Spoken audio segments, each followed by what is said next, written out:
How to add Google Maps location to Instagram. Hello everyone, this is Sabrina here to help you today. So without any further ado, let's get right into the video. First, open your Google Maps and then locate the area of which you want to share in Instagram. After that, tap on the share icon. Now you will get several options including Instagram chats and URL. If you want to send it in Instagram chats, simply tap on it. But if you want to post it in your bio, simply copy the link. Now, open Instagram.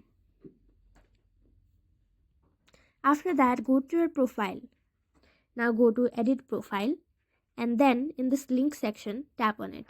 Now go to Add External Link and then add the URL. Now select the tick button and give a refresh to your account, and then you will find your link in your account. So here you go. So thank you for watching this video. Make sure to like, share and subscribe to our YouTube channel.